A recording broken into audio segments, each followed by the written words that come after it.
Good morning, YouTube. Thanks for watching Bubbas Fabrication. Just wanted to kind of go over a review and look around of the Harbor Freight welding cabinet that they have.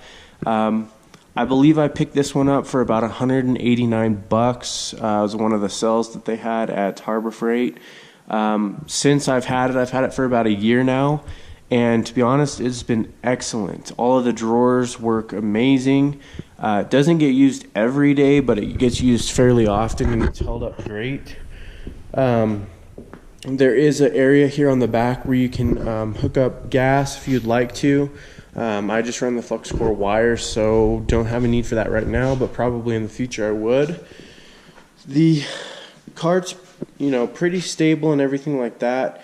One thing I wish they would change is this bar just right out of the box is a little high for some of the leads that are going to be running out of your front of the welder. Something obviously anybody who's good at welding or fabrication, whatever it might be, can change, and I look forward to doing so soon. Just haven't seemed to have the time.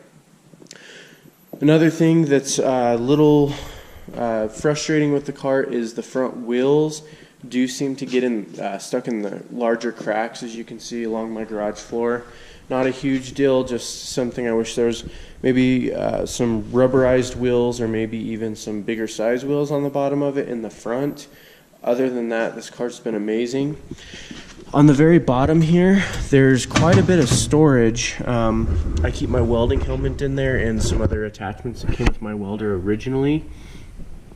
It works great. It's kind of a cover you just slide out and then it just flops down.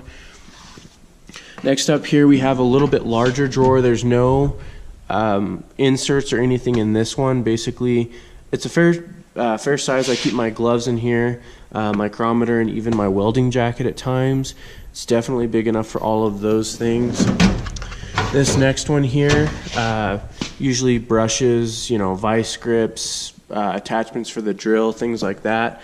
And this one, and then up in the top drawer I keep a couple other attachments for the drill, some tips, all your different miscellaneous things that can be kept in this divider. Right now we just finished a fairly large project, so all of my tools are scattered around the shop, so that's why it's pretty empty. But typically I have all of my welding equipment in here. That way anytime it's ready to go, I can just wheel this over wherever I'm looking to weld at, and it's good to go. So if you have any extra questions or anything that I did not answer in this video, please comment. I'd love to answer any questions you guys might have, and or make another video on some things I maybe missed. Thank you guys so much for watching. Please, if you like this video, rate, comment, subscribe, all of that stuff that you guys do for other YouTube channels. Go ahead and do it for us as well. Thanks guys, have a good day.